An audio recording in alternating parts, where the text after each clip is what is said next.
After Action: The True Story of a Cobra Pilot's Journey by Dan Sheehan. A penetrating look at the sacrifices and burdens carried by those who protect America. After Action should be required reading for all Americans. Carlton Kent, 16th Sergeant Major of the Marine Corps. To all who bear the burden of peace. Chapter 2. The path my life has taken is no accident. I didn't wake up one morning and say, gee, I guess I'll join the Marine Corps. That sounds like fun. Like most members of our all-volunteer military, I could have done something else. Nobody offered me the jail or enlist option in a stuffy courtroom. No draft board picked me out of thin air. I could have gone any direction I wanted to after high school, studied for any number of high-paying careers, and lived a financially secure existence. That sounds as mind-numbingly boring to me now as it did back then. I worked hard to earn my place in the cockpit of an attack helicopter, training for years in the hope that someday I would have the chance to fly it into battle. When I finally did, it felt like I'd won the lottery.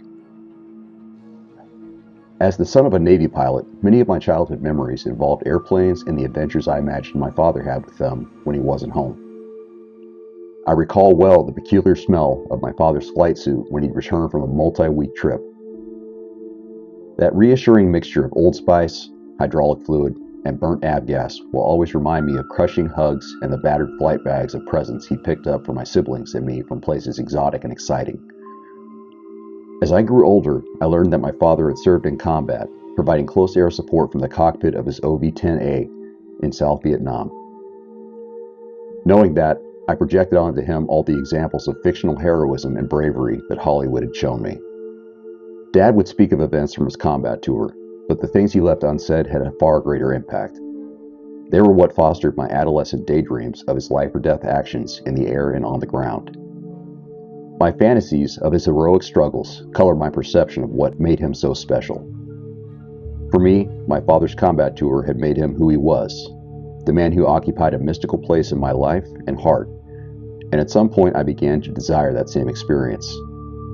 I wanted to face the same trials and challenges of combat so that I could become a man just like him. These thoughts were never conscious, but they funneled my personal dreams and ambitions into a path that became clear to me toward the end of high school.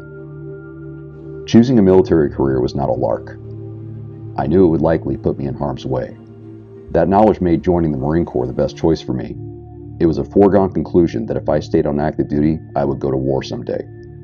I wanted to make sure that when I did, I would have the toughest, meanest, nastiest SOBs in the world on either side of me.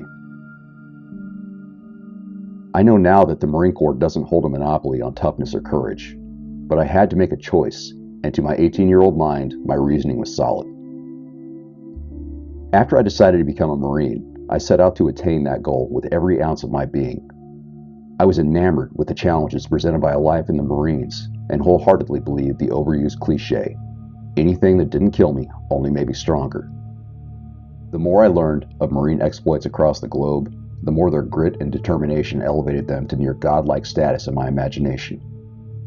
I never considered the dire circumstances that required their incredible acts of self-sacrifice and bravery, only that they had been lucky enough to be in situations where they could demonstrate their valor. Their heroism invoked jealousy in me that screamed, I can do it too, just give me a chance. The training involved in becoming a Marine was difficult, but I thrived on it. It was the transition between who I was and who I wanted to be. I welcomed each additional trial eagerly. My own self-identity became so entwined with being a Marine that the two were inseparable. I didn't need a tattoo on my arm. It was already on my heart. I gladly conformed and took pride in my newly earned identity, specifically the link it gave me to the strength and honor of Marines past.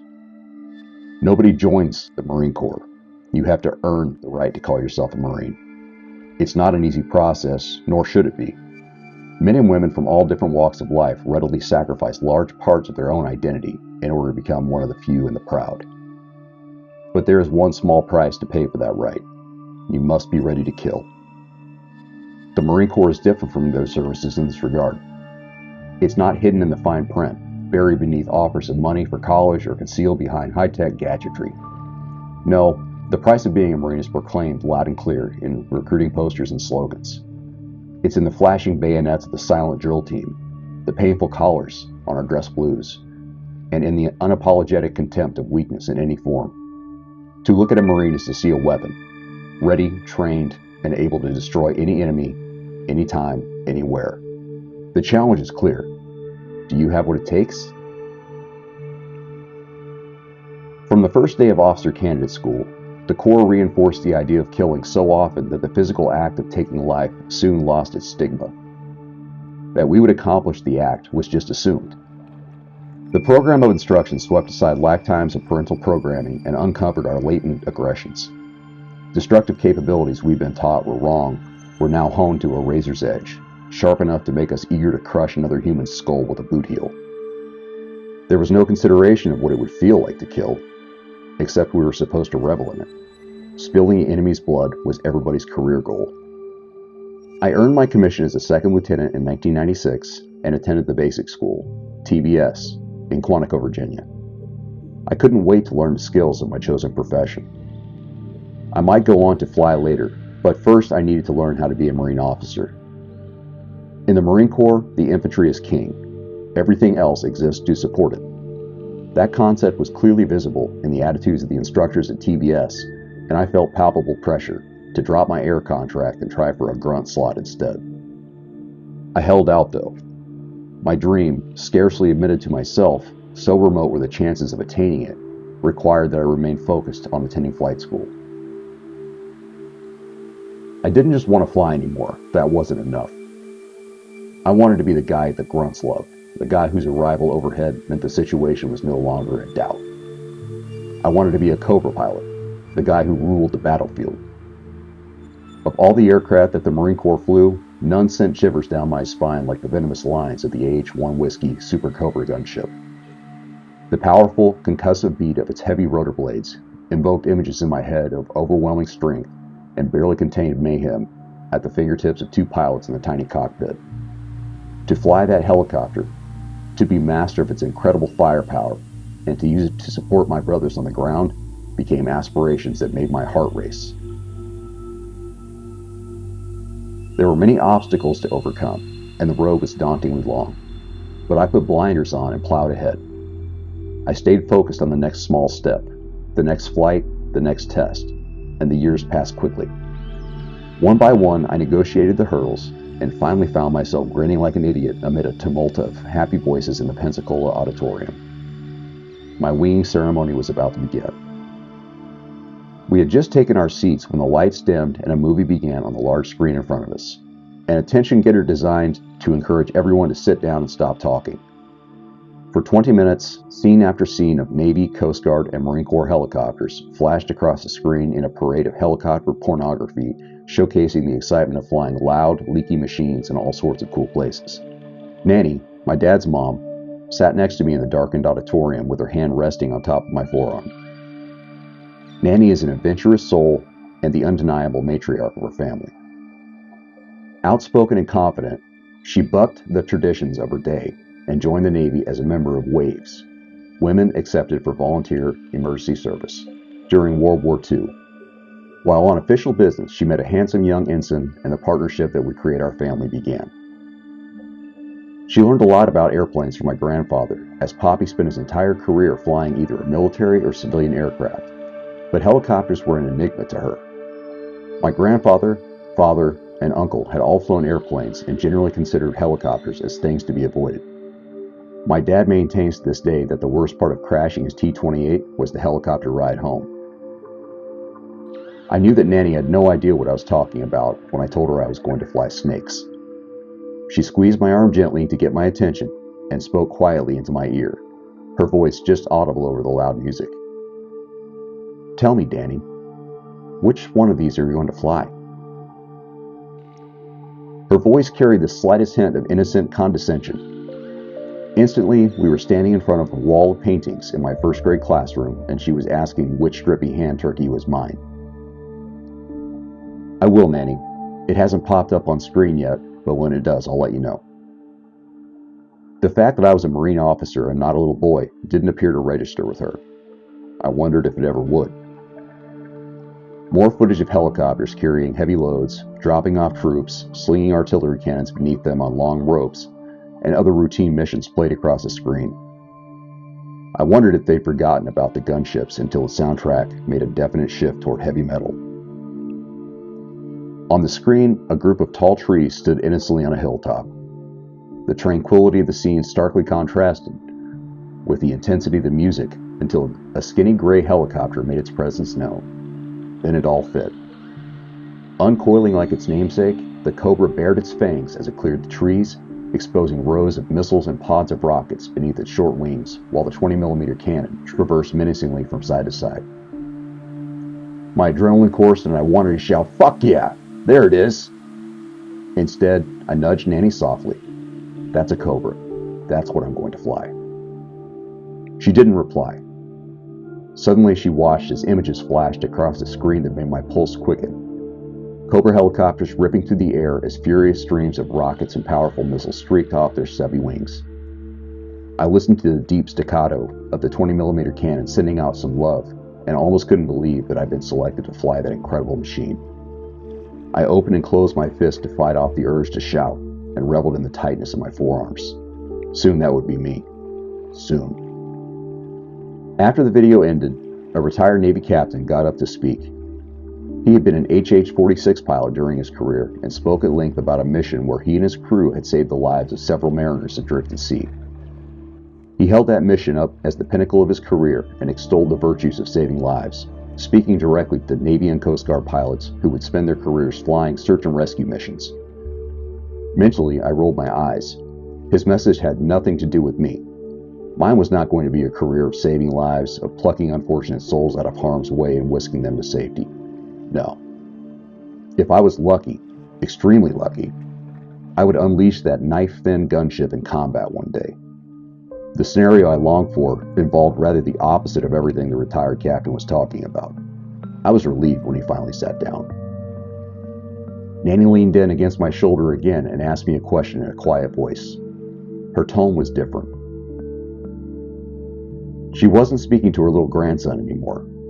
A change I noted with some satisfaction. Her question was simple, yet the issues it contained were complex beyond my comprehension. I answered the surface question with all the untested bravado I could muster. Mildly insolent, I parroted a phrase that, when I recalled it years later, would make me cringe in embarrassment. 15 minutes later, the Commodore called my name to come up on the stage.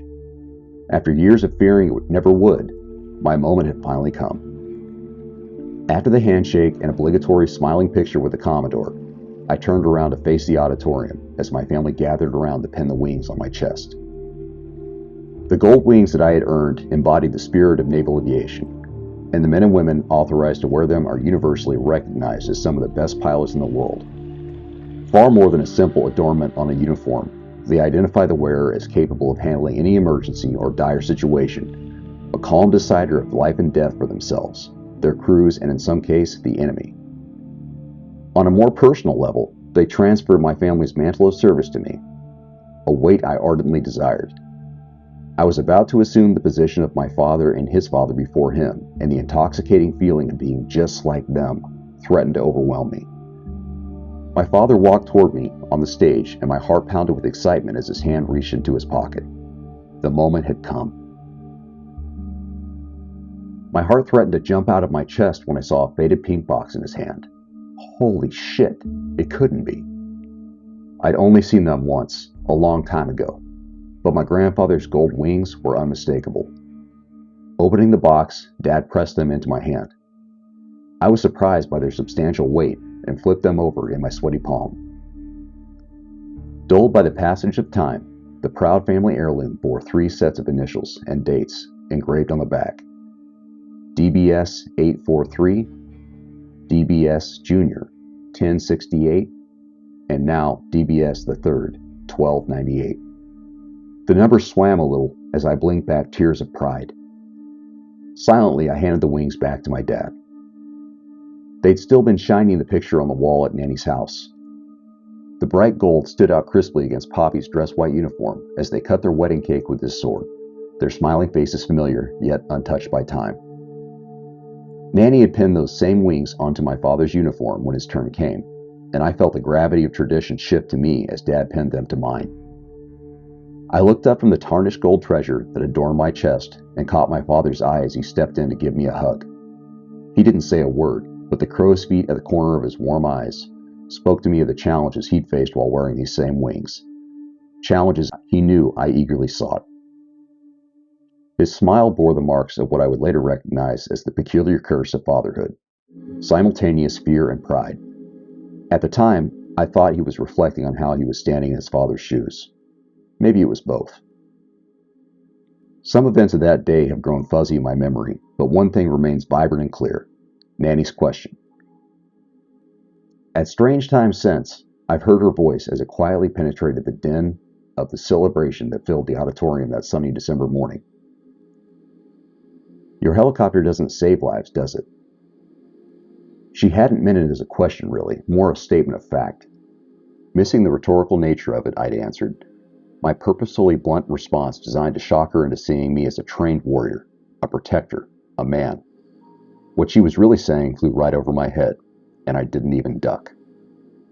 No, Nanny, we just kill people.